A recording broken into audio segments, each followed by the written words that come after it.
they say all men are created equal. Shaq Master! I pull out the Glock.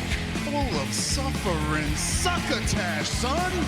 It's one of your nuts hanging out of your shorts. Real glass! You have a father, but your father's dead.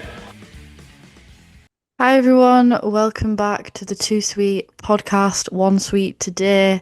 Lucy is away, so unfortunately it's just me. I have taken into consideration, it was really useful when I asked people, one second, is this Mac working? Yeah. I did ask people, would you prefer to wait longer for a video to have both of us, or just have the video out as soon as possible? We've always had the mindset, the sooner you get it out, the sooner it's in the algorithm, and it tends to perform better, especially with pay-per-views. People are like, oh, we'd rather wait, but in the case of like a Dynamite review, I think it's a bit different because today's Thursday, tomorrow's Friday, then it's Collision, and then I don't know about you, but especially by the weekend, I'm like, Dynamite's the last thing on my mind. Well, it's not the last thing on my mind, that's not true. It probably is like the first thing on my mind because I'm like, oh my god, can't wait to watch Dynamite next week. But I'm kind of over it. So I guess in a roundabout way, what I'm trying to say is the mindset I have is that for like pay-per-views, if there's a chance we can do it together, then we might push it back a bit because it's more enjoyable to have us both here for both of us and for the viewers. But for this week, it's just me because logistically this is either this or nothing, so that's where we're at. That came out a bit weird, I'm sorry, but yeah, I am a bit out of sorts because we did Wrestle Dream, we Wrestle Dream on Sunday, and then Tuesday we had the interview with Andy from KOW, the promoter and booker there, which was incredible. It was our first ever interview that we've ever done, so please go show it some love. Andy was a brilliant, gracious guest and just so interesting to talk to. It was really, really difficult because it was my first interview and it was hard for me because there's so many tangents that you could go on, and someone's just giving you like a wealth of information. You're like, oh, I want to dig into that, I want to dig into that. And I had to like really hold myself back, and we did get through the majority of our questions, but I think there was still some that we'd like to ask. So we were saying to him, like, in the future, we'd love for him to come back on and do a part 2 just to pick through his brain a bit more. But yeah, I mean, I don't think it could have gone any better, personally. I'm really impressed with how it went. So it's definitely like built my confidence up, I think, for doing other interviews and things in the future. It's been something we've been asked a lot about for people just wanting to see interviews, but also people wanting to come on the show. And as I've said in the past, we've been very protective of the podcast and like, oh my god, this is the next stage. We also are able to get monetized now, so that's really cool, and we're near 1,000.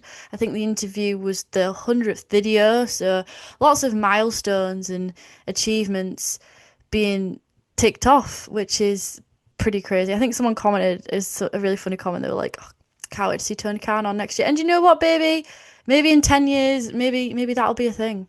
Maybe we are the new Chris Van Fleet. I absolutely love Chris Van Fleet. What a guy.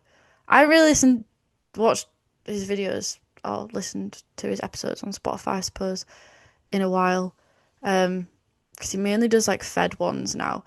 But big respect to Chris Van Fleet, role model type shit.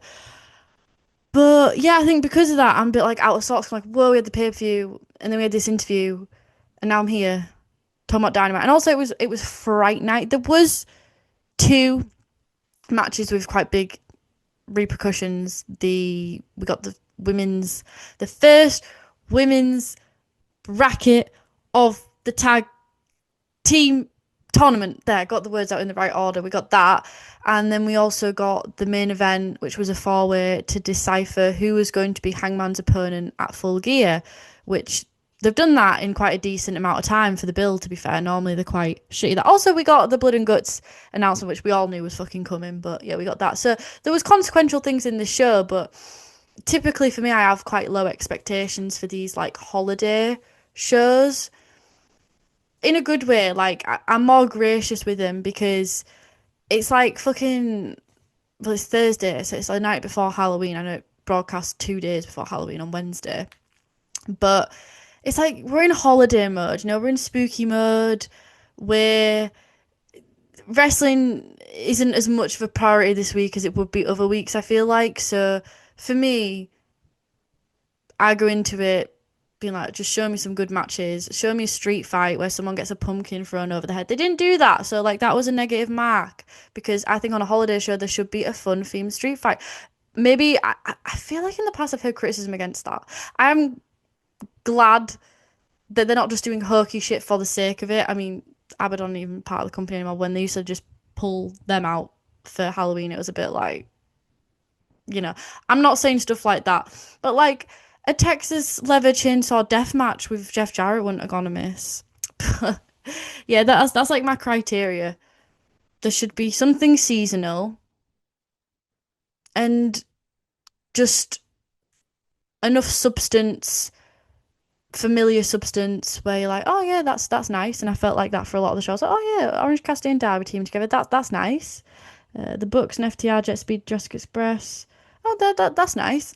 And then it had consequential things. So yeah, maybe the rating will suffer this week a bit because I missed out on that. Well, I suppose at the start though they had like some props, but I'm just a sucker for the props. What can I say? But yeah, the opening match was Tornado Tag, Orange Cassidy and Darby Allin against Daniel Garcia and Wheeler Yuta, which it just makes sense. It just makes sense. Not even in a storyline purpose, but just like these four people wrestling on Dynamite's Fright Night, which, as I say, it's just a holiday show. It just fucking makes sense. You twitch it. Oh yeah, I get it. I wrote Daniel Garcia and Wheeler Yuta have goon energy, which I appreciate. That the word goon does not mean what I guess it meant, but what I'm kind of getting at there is, especially the start of their like entrance, the presentation was fucking sick. The camera work on this match was sick. There were so many times where people were just coming out of left field. We had Darby's coffin drop off the barricade. He was like kind of shadowed in the crowd, and then also when Cassidy came out over the barricade into the crowd and he like did like a little spinneroonie and he was like haha, and then fucking was it Yuta? Yeah, Willie Yuta just came and speared him out of nowhere. Some great camera work during this match. But what was I saying? Oh yeah, goon energy. Yes. So yes, because then I was talking about the entrance. So at the entrance, it was pretty badass. I had the red lighting. Willie Yuta was like, and then Daniel Garcia's there, like, it was aura. But they just have like stupid villain vibes, which maybe isn't the best aura to have because, like, surely you want them to feel as though they are what's the word? Genuine threat, legit threat. And maybe, I mean, really, Yuta, that's like his whole character is just like pathetic and fuck you, Yuta, and all that is part of the fun. And Daniel Garcia is kind of now getting roped in with that part of the Death Riders. It says a lot that he's being kind of sectioned off with Wheeler Yuta, and I know this is one match, so don't deep it too much, but he's not considered in the Death Rider ranks a Claudio Castagnoli or a Pac or Marina Shafir. They're like on the top end, aren't they? So yeah, he's at the bottom of the pack. But they just had that energy, but it works. It doesn't work, if that makes sense. It works, but is it the best thing for Daniel Garcia to be doing? Probably not. The shorts were interesting as well, but I appreciate any attempts at a rebrand, any attempts at innovation. But yeah, it was like, the villains from 101 Dalmatians, and there's those two goons, and just that was the energy I was getting. I don't know if that made any sense, but yeah. Just wrap that one up, shall we? I thought this was a lot of fun. I liked how at the start Orange Cassidy and Darby were the ones that were on Daniel Garcia and Yuta rather than the heels getting the jump on the baby faces. I thought that was a nice subversion. I thought it showed that they were smart, and yeah, obviously they'd have awareness of how the Death Riders work. Because fuck me, we've ran that one round a few times, haven't we? Some cool spots. Darby topeing into Yuta on the chair, which Darby was Darby in this match. Darby was ragdolling himself about that awful one. I think awful spot where he was climbing up the top rope and Yuta just pulls the rope, and a normal person would just maybe fall, have like a low blow, like just collapse onto the ground, or try to salvage the fall, put their hands out. No, he just completely crumpled to the floor. It was really something. But I thought this was a really innovative match. It wasn't just, oh, we're going to get out a table. I mean, I'm going to get a table. I'm going to get out a chair. I'm going to slam this person into the barricade. It had some really cool spots. So, like, the double surfboard catapult to Darby by Daniel Garcia and Wheeler Yuta. What was that one? The innovative Darby. What the fuck? Oh yeah, when he was like, on the barricade, and I'm like, right now, acting out someone walking on the barricade, and they did the drop kick to Daniel Garcia. It was just cool, innovative stuff that kept it fresh and didn't look like going through the motions, going through the spots.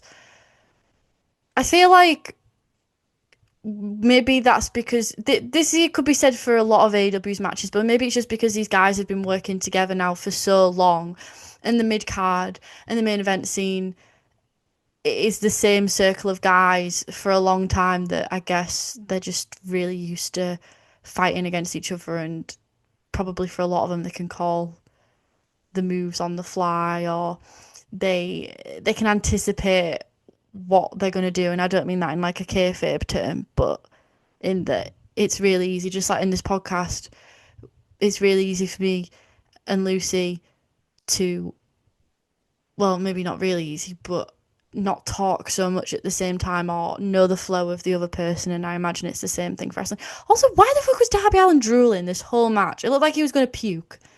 Like, when you're in the club and find me in the club, but like when you're in the club and you're about to throw up and like all the drools coming out, that's what it was giving.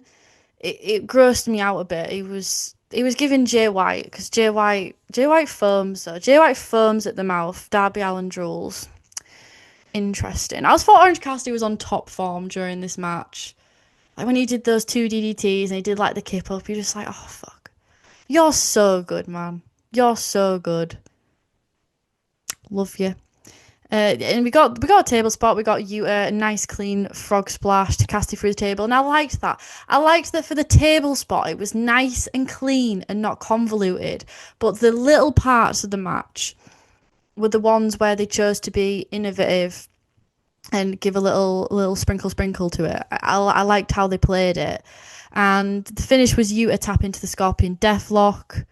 So that is firmly within Darby Allin's repertoire, and I'm not gonna lie, I'm pretty into. I mean, obviously I'm into it. Him having it from the regards of having Sting. I was gonna say Sting as his mentor, but I'm also just into Darby having a submission. I think it works pretty well for him. It looks pretty natural, and any way to finish the match that isn't just the coffin drop, because we've established on this podcast that move is just a bit, so I'm into it. And yeah, but I do have to question again, this is a Death Riders loss.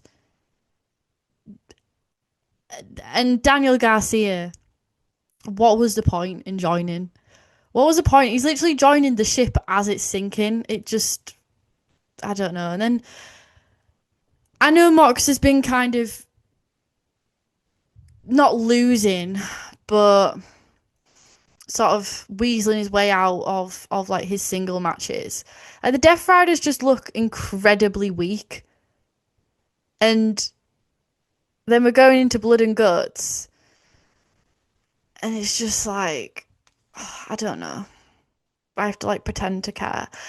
The only thing I'm excited about is to see how Darby Allin and Mox will murder each other, and mainly what the fuck Darby Allin will do next. I'm not gonna lie, that's like the only thing that I really care about. I feel like Blood and Guts for a while now hasn't been. I don't know. I feel like it's just an awkwardly timed event because when you've got something like that that's in the pay-per-view calendar, typically the feud that they have in mind for it has already ran its course. And it's like, we should have wrapped up the Death Rider stuff a while ago, or we should have wrapped up the Darby Mock stuff a while ago, but we have Blood and Guts, let's just stretch it out. And it's just really transparent and apparent that that is the case. And I don't like it. It's like the Hell in the Cell conundrum of, we've got Hell in a Cell, so let's fit in this feud and make it seem like it's a blood feud within a space of a week. It's just lame. It's just incredibly lame. Like, don't make the feud fit the gimmick. Have the gimmick assist the feud. I just don't like it. I just don't like it. So I mean, it'll be fine. It'll be a fine match. At the end of the day, it'll be bloody and gutty and violenty, and none of those are real words. Well, bloody is a real word, but like, it'll be fine. I'm not moaning, but it's just inefficient. It's just inefficient. Then we had Hook saying he's the underdog. Like, well, yeah, that's one thing to call it, I suppose. And he's got a vendetta against Joe, and he says, I already knew who Joe was all along. Which, this is weird to me because it's like, he just, they're like gaslighting us and making out like, oh, Hook left the ops because he always knew Joe was a bad guy. Like, no, you fucking didn't. Like, you just fucked off. You just fucked off. And then as your new theme song, start telling the girls. Like, it just, oh, like, that's not what happened though, bro, is it? Like, it's just not what happened. And I'm like, oh, I always knew Joe was the wrong of me. Like, no, that wasn't the storyline. You just wanted to go find your own way, and you were all nonchalant and max aura about it, and now you're acting like Joe was a psychopath all along. I don't know. It's just like twisting things to fit a narrative, and I don't like it, and I find it lazy. Like,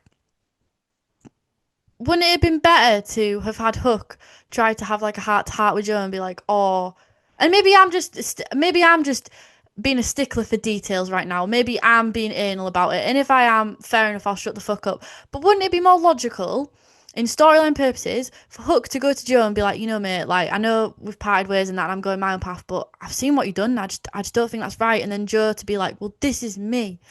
This is real. This is me. I'm exactly where I'm supposed to be. Gonna let the light shine on me. That's from Camp Rock. But like, and then it makes more sense rather than just, oh, well, mate, I already knew that. I already knew that. I'm Nick Avocado, 2 steps ahead. I am always 2 steps ahead. Like, no, you were. I don't know why that irritates me, but it just does. Then we had Renee with Don Callis asking about the Callis Family Summit that we were going to get later that night. Callis is trying to put on a united front. The Bucks arrive. Don Callis asks again, do you want to join the family? He says, you know, maybe you need to think about it. I've got connections. I'll tell the truck to queue a special entrance for you. And then at the back, there was this cow, this marshmallow man, and this like guy in like a black sort of green screen suit. I don't know. I'm not gonna lie. Whenever this was on screen and when it came on screen later on that night, it was so weird that I just couldn't pay attention to it. So maybe something was said about this, and maybe it did have some like storyline purposes, and maybe it's like, well, this happened on Collision, which I didn't get to catch this week because I'm a bit good about that because Collision looked awesome this week. But I don't know. I don't know if I'm like out of the loop here, but okay. So yeah, Don Callis, he projected himself on the Tron and he announced the Bucks, and he had a shit ton of pyro, and it was very entertaining. And yeah, it was just pretty hilarious, especially the way the Bucks sold it, because they came out and they're like, what the fuck? But then as Don Callis, he's like, they are the greatest tag team. They're like, and they used to be friends with Kenny Omega, who we hit. And they're like, It was just funny the way they were selling it. So yeah, pretty daft stuff, but I liked it. Then we had the Bucks and against it was like a weird is it tornado? That's not the right fucking word. It was a four-way. It was a four-way where you can like tag in. There's only two teams in it at once. I don't know. I'm not going to pretend to know, but it was a four-way tag, guys. With the Bucks, FTR, Jet Speed, and Jurassic Express. And Jack Perry came out with the Baphomet mask on, and he did like a weird Triple H cosplay, spit in the water. That was strange, but yeah, he had the Baphomet mask on. Like, all right, okay, okay. The the old ways just creeping out there slightly. I thought Mike Bailey and Jack Perry worked together like a dream in this match. I really enjoyed the stuff that they were doing. And the four-way was a different format to the opening match, which is nice because this is, another multi-man match, but I didn't feel like not another one. Like I didn't feel like that. I was down for the ride and it just shows how good tag wrestling is at the moment. But I do think that's just because I think I said it before. I think because the women's tag belts are Tony Khan's new thing. It's like he's in his tag era, like autistically hyper fixated on something, and his hyper fixation at the minute is tag wrestling. So like everything has to be tag wrestling. But I ain't complaining. I ain't complaining because this was a hell of a lot of fun.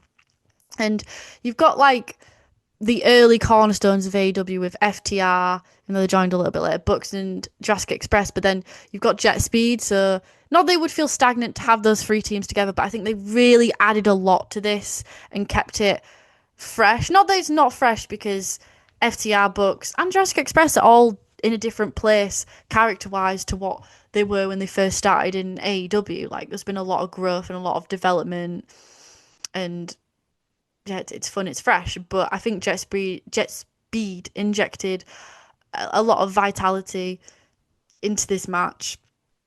And I love Jack Perry's Destroy Off Luchasaurus' back. I think that is a thing of beauty. We had, yeah, I wrote down, in this match, there wasn't just spots, there was like spectacles. The camera zoomed out so you could see everything in the wide shot. Jet Speed's double springboard splash was a thing of beauty. Luchasaurus running the four corners. It wasn't, like I said, it just wasn't just a quick spot. There were spectacles that were stretched out.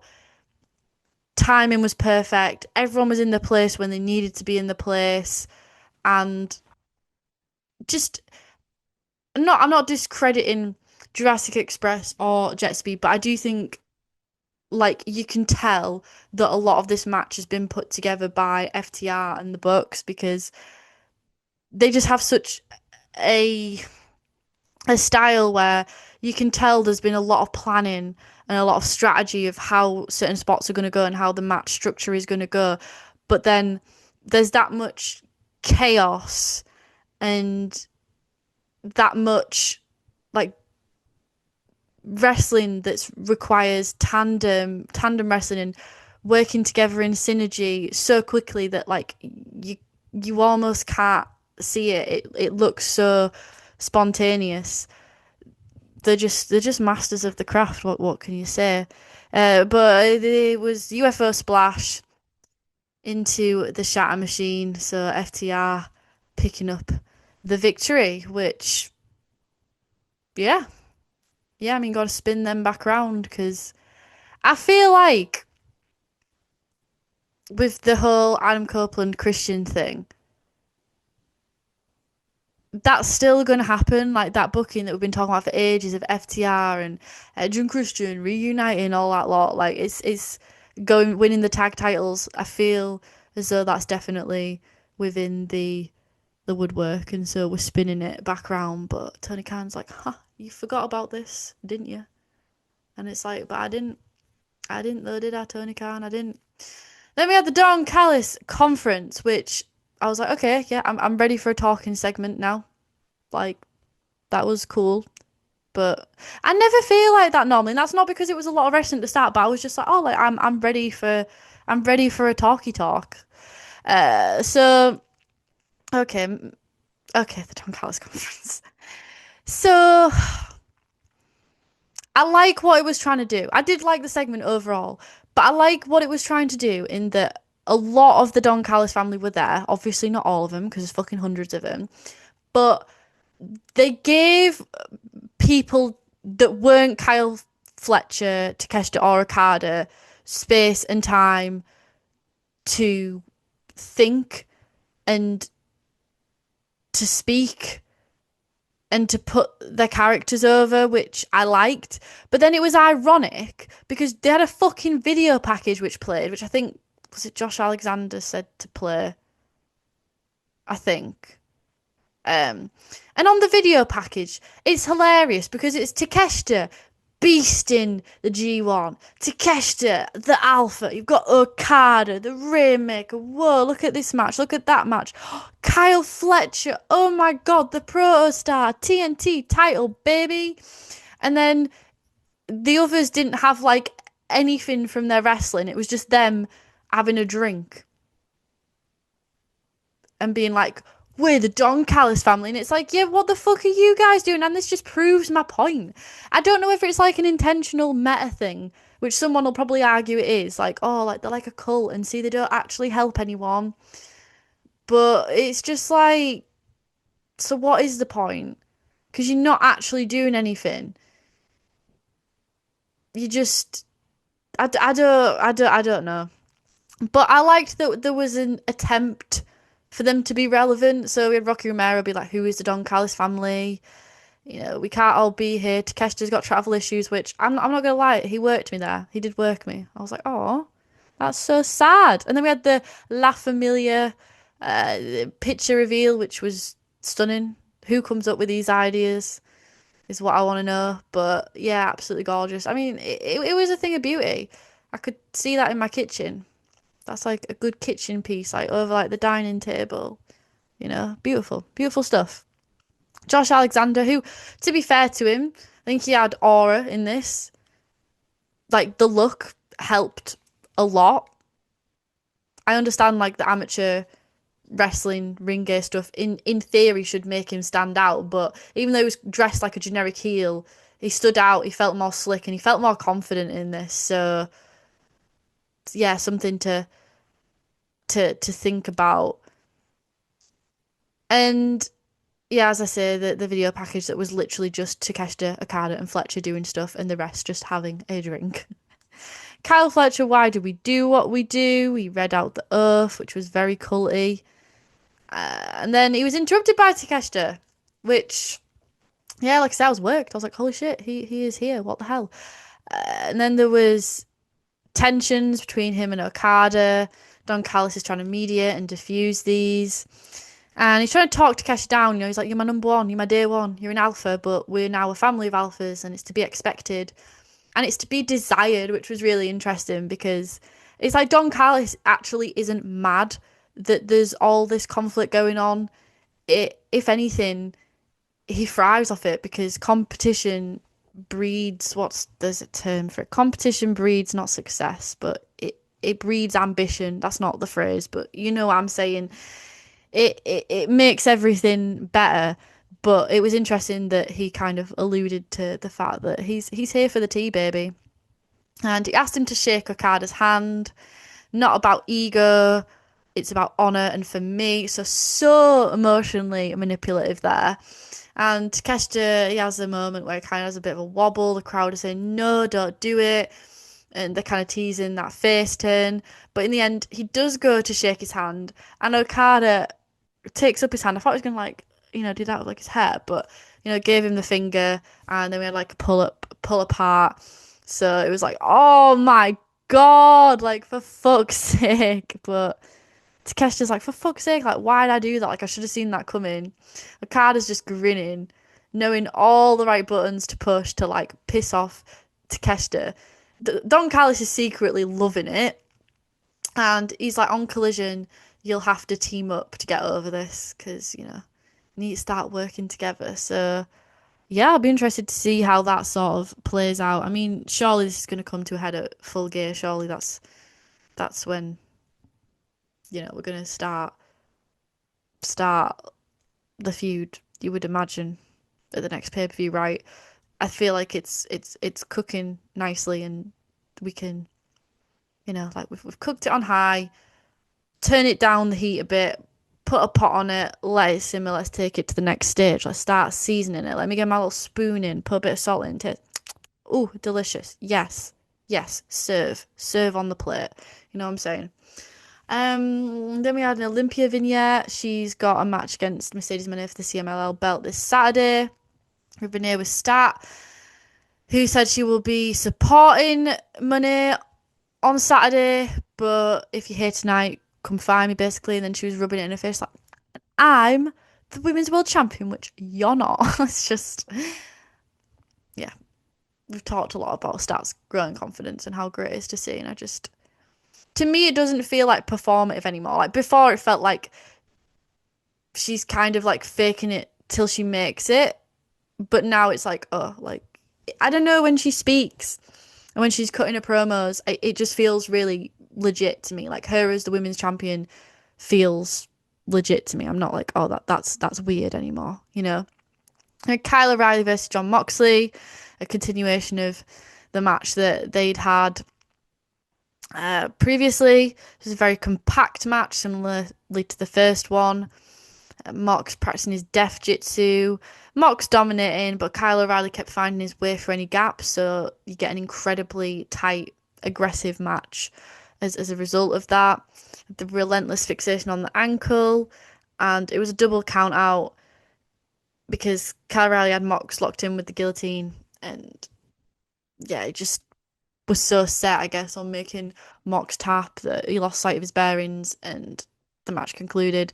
And Mox obviously lured him outside because he ain't tapping, but he knows, like, he doesn't. Again, it's that self-preservation. That's what we're in the era of with Jon Moxley as the Death Riders leader at the moment. It's not, before it was all about being the alpha, not to gimmick and fringe, but it was all about the front.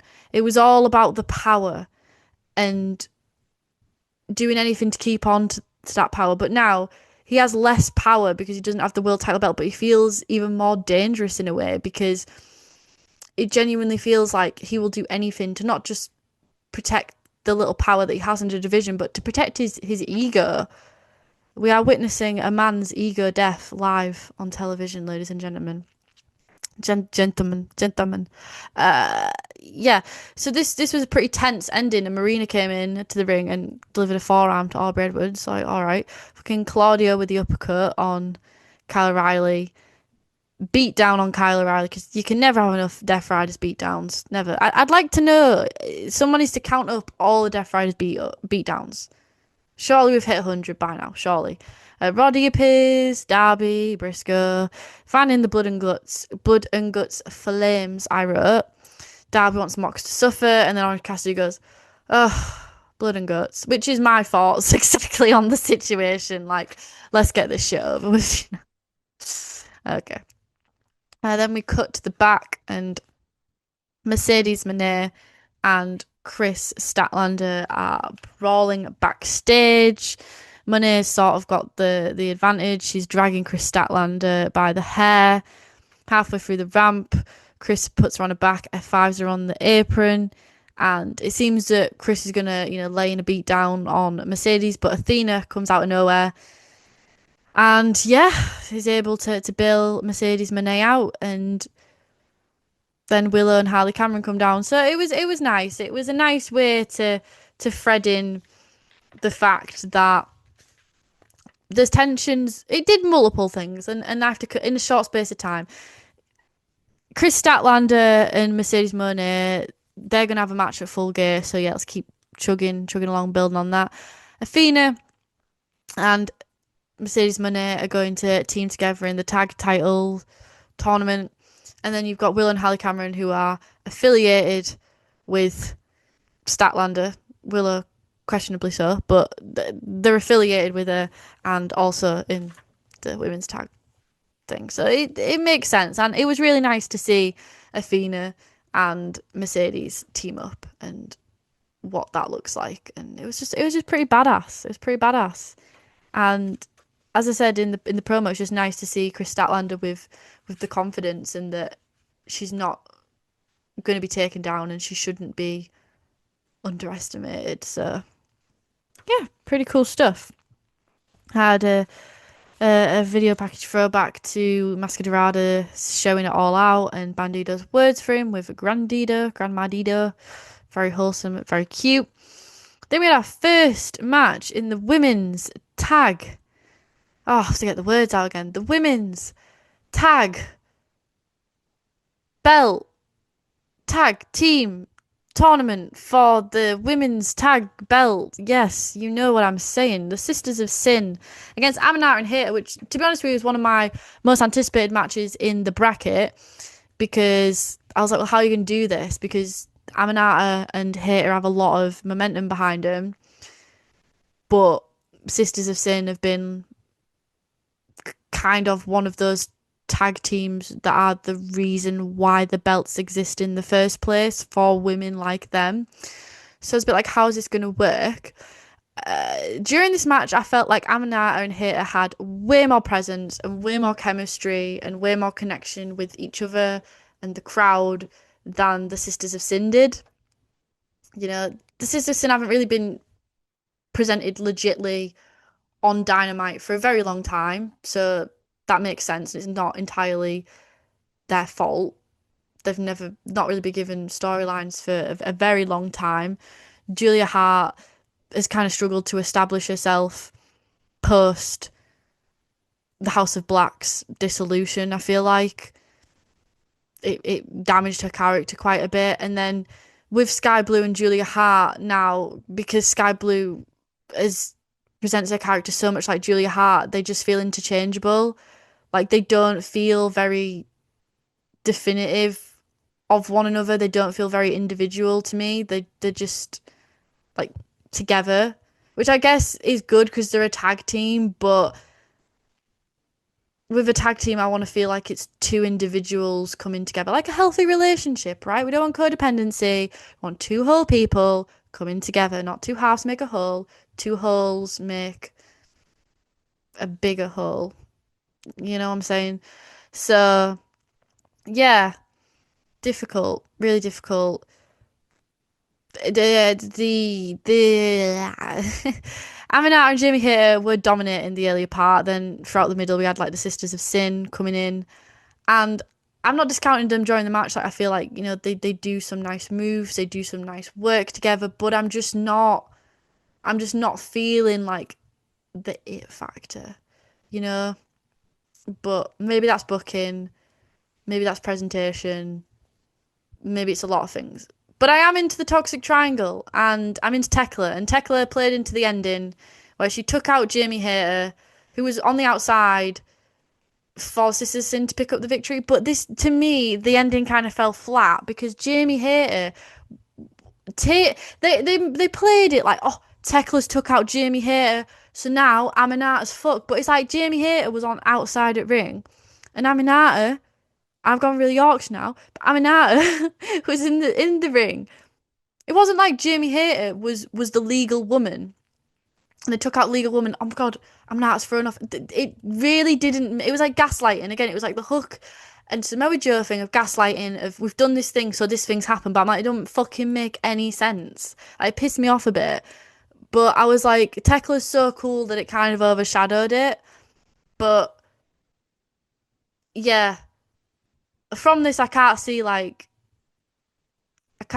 not that I ever could, but like the Sisters of Sin completely taking it. You know, I don't think when, but it's like when I was saying to Lucy with that, it's difficult because isn't the whole point of this to bring up mid-card women who don't have much to do because they're not going for the TBS or the women's title? But then I said to Lucy, you need to establish the belts as highly prestigious, so maybe you do give it to a Mercedes Athena or a Toni Storm, Mina Shirakawa to start with, and then you can trickle it down slowly in a way that still keeps the belt feeling legit to these other teams. But yeah, I was just surprised though, because I do like Queen Aminata a lot, but Jamie Hayter, I'm not, like, I've shared the fact that I'm not drinking the Haterade strong. I don't hate her, I don't dislike her, I just don't feel the level of hype for that other people do. But during this, I feel like I really enjoyed them together, and so I'm a bit like, oh, that's a shame. But then going into the match, I was scared that Jamie Hayter and Amanat were going to win because I'm like, Sister Sin need to win. That's just harsh to them. But then I'm like, if someone's got more it factor than the other one, then that's business, baby. And the person who has the it factor, who's the more over, who gets a bigger crowd reaction, should go over.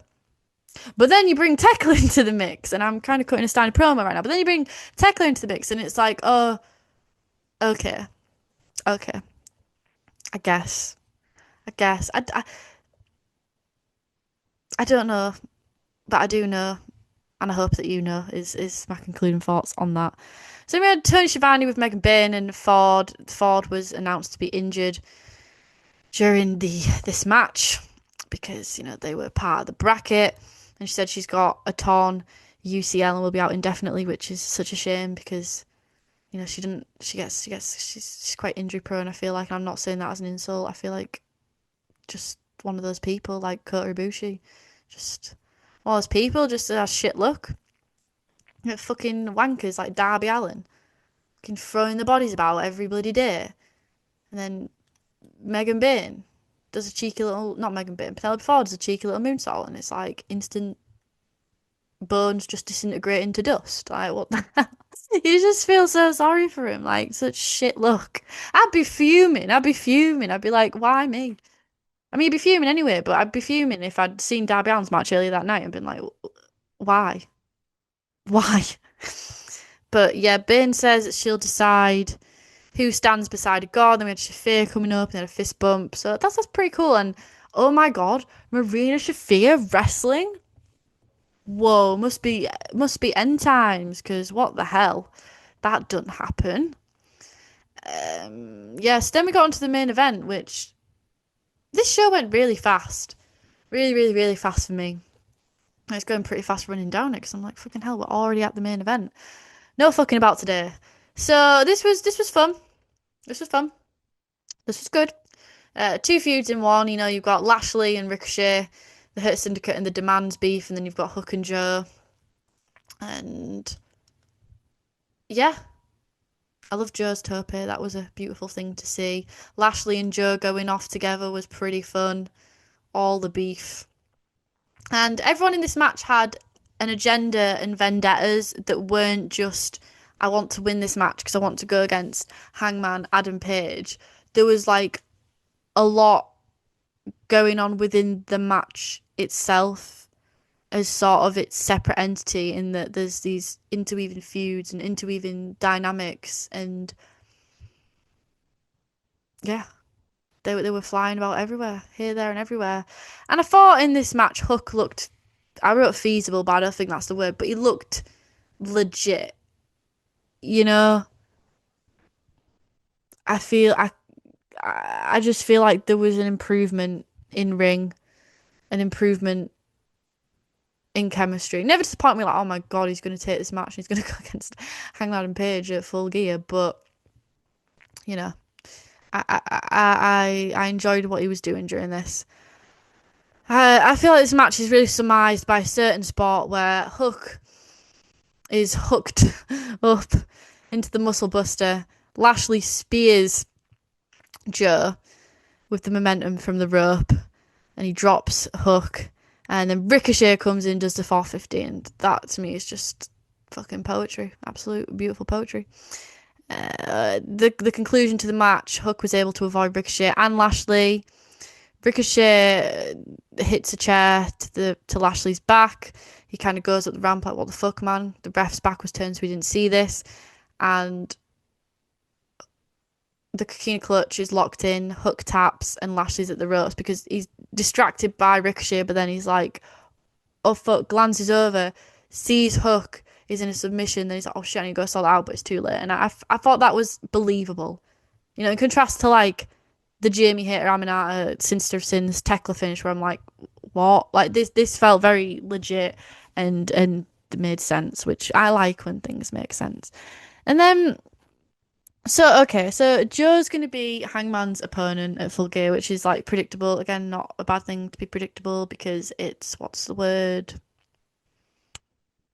Makes sense. I've already expressed that I'm not massive into this. Like, I'm not massive into the Joe heel turn. I'm not massive into. Although okay, I'm on board with the heel turn now, but I didn't really love it, and I just like to me, Hangman Joe, we did it.